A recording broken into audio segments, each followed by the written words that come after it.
নমস্কার বন্ধুরা, good morning বলে আজকে ভিডিওটা শুরু করছি। আজকে হচ্ছে 1লা মে, শ্রমিক দিবস। তো আজকে কিন্তু সবার ছুটি, সোনুর আজকে স্কুল ছুটি আছে। তো সকাল সকাল কিচেনে চলে এসেছি, বসিয়ে দিয়েছি সোনুর জন্য দুধটা গরম করে দেবো, আর আমাদের জন্য চা বসিয়ে দিয়েছি। তো দুধ চায়ের জলও ফুটে গেছে, এদিকে সোনুর দুধও ফুটনো হয়ে গেছে।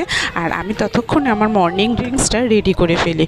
আমি সকালবেলা চিয়া সিড দিয়েই মর্নিং ড্রিঙ্কসটা স্টার্ট করি। তো রাতেরবেলা গরম রাত্রিবেলা নর্মাল জলে এটা ভিজিয়ে রেখেছিলাম 1 চামচ চিয়া সিড। সকালবেলা উঠে একটুখানি পাতি লেবু আর একটুখানি হানি দিয়ে জলটাকে আমি খেয়ে নিই। তো এইভাবে মর্নিং ড্রিঙ্কসটা আমার স্টার্ট হয়। তোমরা কে কীভাবে মর্নিং ড্রিঙ্কস থাকে কার কার রুটিনে, তো সেটা অবশ্যই আমাকে জানাবে। আর দেখো সকাল সকাল সূর্যি মামা তো এসে উকি দিয়ে দিয়েছে। আবার সেই সারাদিনের গরম রোদ এইভাবেই চলবে। তো সবাইকেই বলছি, যারা যারা রোদের মধ্যে বেরোচ্ছ খুব সাবধানে থেকো। অতিরিক্ত পরিমাণে প্রচণ্ড পরিমাণে জল খেও। আর কিন্তু গ্লুকন-ডি, নুন চিনির জল, বাতাসার জল এগুলো খেতে ভুলো না। আর খুব সাবধানে থেকো কিন্তু। চলো, জলও ফুটে গেছে, চায়ে চিনি আর চা পাতা দিয়ে জলটাকে নাবিয়ে ফেলি, চাটা করে ফেলি। আর এদিকে সোনুর দুধ হয়ে গেছে, দুধে একটু চকোস দিয়ে দেবো। আর সকাল সকাল এই চাটার জন্য আমি অনেক সারাদিন ধরে ওয়েট করে থাকি পরের দিনে সকালে মর্নিং ট্রিটার জন্য। সারাদিনে এই চা নিয়ে বসে সকালবেলা যে এনার্জিটা সঞ্চয় করি সেটাই সারাদিনের কিন্তু কাজে লাগে। সকালে এই চা নিয়ে বসে সারাদিনের অনেক রকম গল্প, অনেক রকম আড্ডা হয় আমাদের দুজনের মধ্যে। আর দেখো আমাদের এসিটার কী অবস্থা, কালকে থেকে না এসিটা একটু ডিস্টার্ব করছে। এই ঠান্ডাটা একটু কম হচ্ছে, তাই জন্য সজলকে ডেকেছিলাম। ও তো একজন মেকানিককে খবর দিয়েছে, তো তার আসার কথা, তাই জন্য এসিটা এইভাবে রয়েছে। আর দেখো এতটা রোদ, আমাদের ওপরটা না প্রচণ্ড গরম হয়, তাই জন্য পর্দা দিয়ে রেখেছি যদি একটু কম হয় আর কি, এই আশায়। মানুষ তো আশাই আছে। আর চলো, সোনুকে দেখো দিয়ে দিয়েছি। সোনু সকাল থেকে উঠেই আবার খেলা চালিয়ে দিয়েছে। আজকে ছুটি, অনলাইন ক্লাস নেই। আর এই গরমে এই উইকে পুরোটাই ওদের অনলাইন ক্লাস হবে। তো চলো, দাদার সাথে গল্প করতে করতে চাটা খেয়ে নিয়েছি। এবার চলে এসেছি কিচেনে। আজকে অনেক কিছু রান্না করার আছে। সোনু দেখো ছুটির দিনে কীরমভাবে ঘুরে বেড়াচ্ছে। সকালে জলখাবারটাও খাওয়া হয়ে গেছে আমাদের। তো ভাত বসিয়ে দিয়েছি। আজকে হবে একটুখানি মাছের মাথা দিয়ে মুগ ডাল, আর হবে চিংড়ির মালাইকারি। অনেক দিন ধরে সোনু বলছিল, মা একটু চিংড়ির মালাইকারি করে, চিংড়ি মাছকে। তো সেই জন্য চিংড়ি মাছটা ভিজিয়েও রেখে দিয়েছি। আর এই মাছগুলো আমি একটা বাটিতে সব ধুয়ে রেখেছি, এখান থেকে মাথাগুলো নিয়ে নেব। আর এই দেখো চিংড়ি মাছগুলো ছাড়াচ্ছে। এই ফার্স্ট টাইম আমি কাঁচি দিয়ে কাটছি চিংড়ি মাছগুলো। তো বেশ সুন্দর হয়েছে জানো তো, খুব সহজ পদ্ধতিতেই হয়েছে। এই মাথা থেকে বেশ ছোট্ট করে একটু 3 কোনা মতো কেটে ভেতর থেকে যে ময়লাটা থাকে ওটা বার করে নিয়েছি। আর এই মাঝখান দিয়ে কাঁচি দিয়ে কেটে ভেতরে যে শিরদাঁড়াটা থাকে ওইটাকেও বার করে নিয়েছি। তো একটু নতুন প্রসেসে কাটলাম, বেশ ভালোই হলো কাটাগুলো। আর খুব তাড়াতাড়িও হলো জানো তো। এইভাবে ওই দেখো এতগুলো চিংড়ি বেশ অনেক কম টাইমেই কেটেছি। আর কাঁচি দিয়ে আমার মনে হলো যেন সুবিধাই হলো চাকু বা বটি দিয়ে কাটার থেকে। তো তোমরাও এইভাবে একদিন ট্রাই করো, দেখবে সুবিধাই হবে তোমাদের। তো এই গরমে এই দুটো প্রিপারেশন দুটোতেই তো ভালো করে এনার্জি দিয়ে করতে হবে, তাই জন্যই একটুখানি তার ঝটপট করে করার চেষ্টা করছি। এই দেখো এইভাবে কেটেছি মাছগুলো। আজকে হচ্ছে শ্রমিক দিবস আমাদের দেশের, এটা একটা একদম ন্যাশনাল। আমার ভিডিওগুলো দেখো তারা অবশ্যই আমাকে একটু কমেন্ট করো বা আমার ভিডিওটাতে লাইক করো, তাহলে আমি বুঝতে পারবো তোমাদের আমার ভিডিওটা ভালো লাগে না কি লাগে। দেখি যার যেটা মনে হবে সেটাই তোমরা কমেন্ট করে জানিও, ঠিক আছে? তাহলে আমারও একটু ভালো লাগবে নেক্সট ভিডিওটা তোমাদের সামনে নিয়ে আসতে। আমিও বুঝবো যে না, তোমরাও আমার ভিডিও দেখতে ভালোবাসো। তো চলো, চিংড়ি মাছগুলো এইভাবে সব কটা কেটে ফেলি। দেখো কেটে ফেলেছি, কিছুটা রেখে দিয়েছি। আর এই কটা চিংড়ি মাছই করবো আজকে। তো এই চিংড়ি মাছগুলোকে প্রথমে নুন, হলুদ আর একটু সামান্য লঙ্কার গুঁড়ো দিয়ে ভালো করে মাখিয়ে নেবো। দিয়ে এবার একটুখানি এগুলোকে ভেজে নেবো কড়াইয়ের মধ্যে দিয়ে। আর এই গরমে সোনুর পুরো উইকটাই না হবে অনলাইন ক্লাস, সকাল সেই 7:30 থেকে আর 11টা অবধি। 5টা পিরিয়ড প্লাস মাঝখানে একটা ব্রেক টাইম রয়েছে আধ ঘন্টার জন্য। তো সেই জন্য পুরো উইকটা না আমি একদমই সময় পাই না বেশি ডিফিকাল্ট কিছু রান্না করার জন্য, কারণ ওর পাশে তো 11টা অবধি বসে থাকতেই হয়। তারপরে তো স্নান পুজো থাকে, তাছাড়া রান্নাবান্না থাকে।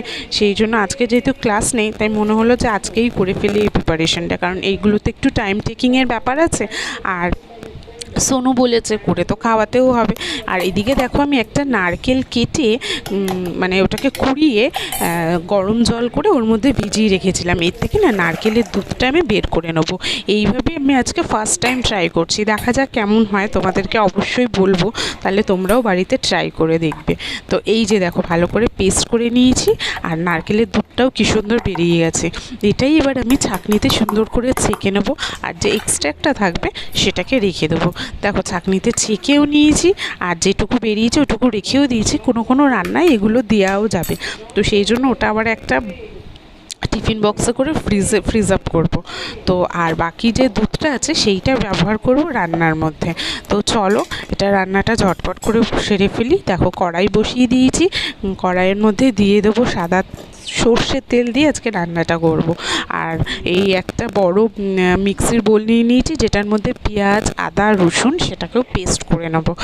অনেক কটা মাছ আছে, ঠিকঠাক পরিমাণেই দিতে হবে। আর এর সঙ্গে দিয়ে দেবো লাল কটা কাঁচা লঙ্কা।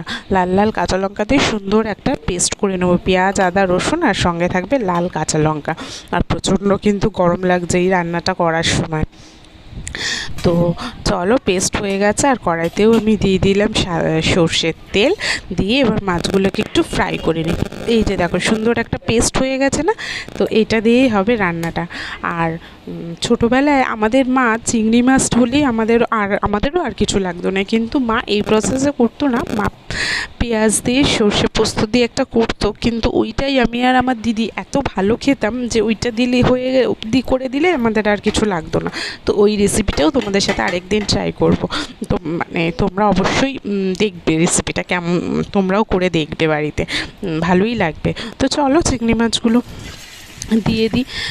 ছোটোবেলায় আমরাও মায়ের কাছে এরকম টুকটাক খেতে আবদার করতামই, তো সোনুর আবদারটা আজকে তো রাখতেই হবে।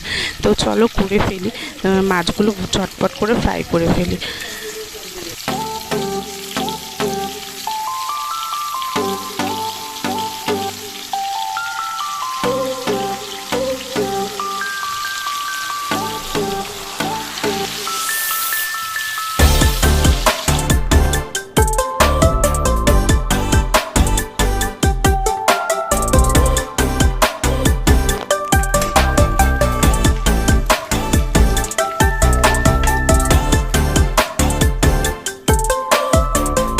মাছগুলো ভেজে তুলে নিয়ে নিচ্ছি। এবার তেলের মধ্যে গোটা গরম মশলা ফোড়ন দিয়ে দেবো, লবঙ্গ, এলাচ, দারচিনি।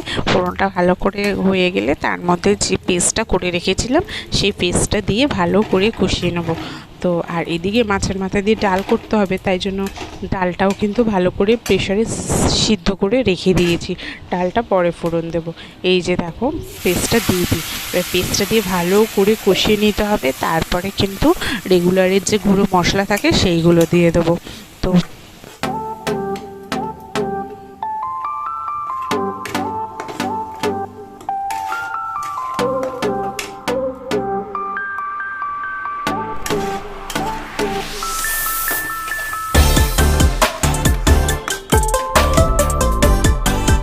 কষতে কষতে এখানে চলো আর একটা মশলা করে ফেলি। একটু কাজু বাদাম দিয়ে দেবো একটু চার মগজ, আর সঙ্গে দেবো একটুখানি টক দই, আর দেবো একটুখানি সর্ষে দিয়ে এটাকে ভালো করে পেস্ট করে নেবো। চলো মশলাটাও ভালো করে কষেছে। রোজকার নুন, হলুদ, লঙ্কার গুঁড়ো, জিরে গুঁড়ো, ধনে গুঁড়ো আর চিনি, একটুখানি মিষ্টি দিয়ে ভালো করে মশলাটাকে কষিয়ে নিয়ে দেখেছো কালারটা বেশ ভালোই এসেছে। তো চলো ভালো করে এটা কষিয়ে নিয়ে তারপরে যে নারকেলের দুধটা বের করে রেখেছিলাম সেইটা এরপরে এর মধ্যে দিয়ে দেবো।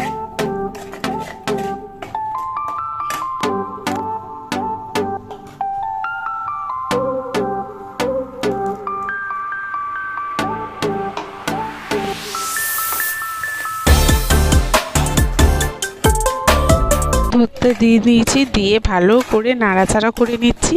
তার মধ্যে অল্প অল্প করে দিতে হবে, একবারে পুরোটা দেবো না, অল্প অল্প করে করবো। তবে আমি একটু পাতলা করেই নারকেলের দুধটা বের করেছি, কারণ আমাদের বাড়িতে সবাই না একটুখানি গ্রেভি পছন্দ করে, তাই জন্য। তো চলো আস্তে আস্তে সেটা দিয়ে দিই। দেখেছো একটু বেশি পাতলা মতনই হয়েছে। তো তোমাদের আজকে কে কী মেনু রান্না করলে অবশ্যই কমেন্ট করে কিন্তু জানাবে। হয়ে গেছে। এবার ভালো করে এটা ফুটে যাক, তারপরে এর মধ্যে মাছগুলো দিয়ে দেবো। এই যে চলো মাছগুলো এর মধ্যে দিয়ে দিই, দিয়ে ভালো করে ফুটে গেলে মাছের মধ্যে সব মশলা ঢুকে গেলে তারপরে ঘি গরম মশলা দিয়ে রান্না দিয়ে দেবো। হয়ে যাবে আমার চিংড়ি মাছের মালাইকারি। আর একটুখানি দিদির কাছেও পাঠাবো, দিদিকেও একটু টেস্ট করে দেখাবো যে দেখ খেয়ে কেমন হয়েছে। আর ওদিকে চলো মাছের মাথা দিয়ে ডালটা করে ফেলি, বেলাটা অনেকটাই হয়ে গেছে, ভাতটাও নামিয়ে ফেলেছি। এবার মাছের মাথা দিয়ে ডালটা করে ফেলতে হবে, অনেকটা বেলা হয়ে গেছে। তো কড়াইয়ের মধ্যে তেল দিয়ে মাছটা ভালো করে ভেজে নিয়েছি, আর তেজপাতা, শুকনো লঙ্কা, জিরে আর গোটা গরম মশলা ফোড়ন দিয়ে দিয়েছি। তো চলো মাছের মাথাটা ভেজে নিয়েছি, আর কড়াইয়ে তেল দিয়ে তেজপাতা, শুকনো লঙ্কা, জিরে আর গোটা গরম মশলা ফোড়ন দিয়েছি। আর এর মধ্যে একটুখানি পেঁয়াজ কুচিয়ে আদা রসুন পেস্ট দিয়ে ভালো করে ফ্রাই করে নেব। আর এদিকে ডালটাও দেখো ভালো করে সিদ্ধ করে দিয়েছি।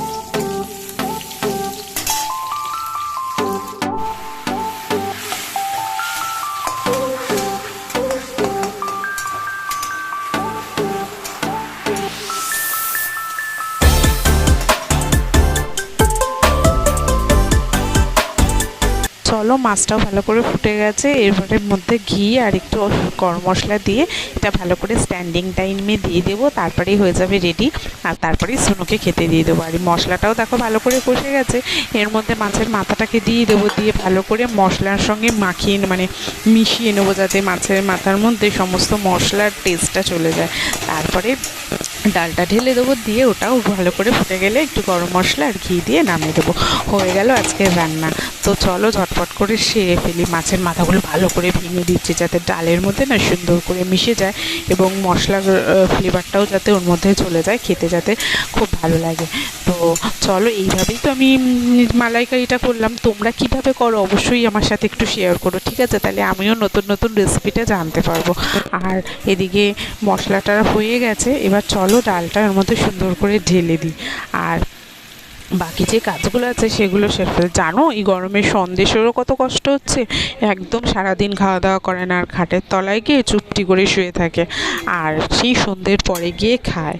তো চলো চলো সোনুকে খেতে দিয়ে দিস, কারণ আজকে তোমাদের দাদা খাবে না আমাদের সাথে, ওর আজকে একটা নিমন্ত্রণ আছে। আমরা এই বেলাটা সোনুকে দিয়ে দিই খেতে, কারণ অনেকটাই বেলা হয়ে গেছে। আর আজকে বিকালে আবার একটু বেরোতে হবে তোমার দাদার সাথে, কিছু কেনাকাটা রয়েছে। সোনু স্যার পড়িয়ে গেছে, সোনুকে রেখে চলো একটু ঘুরে আসি, কিন্তু কিছু কেনাকাটা করতে হবে। আর এদিকে দেখো দাদার প্লেটটা সুন্দর করে সাজিয়ে দিলাম আজকে খেতে। তো ভাত, 5 রকম ভাজা, মিক্স ফ্রাইড রাইস, আর সঙ্গে রয়েছে যা যা মেনুগুলো দুপুরে রান্না করেছিলাম। তো চলো আজকের মতো ভিডিওটা তাহলে এখানেই এন্ড করছি। আজকে তবে যাই, দেখা হবে আবার নেক্সট ভিডিওতে, ততক্ষণের জন্য বাই। আজ তবে যাই।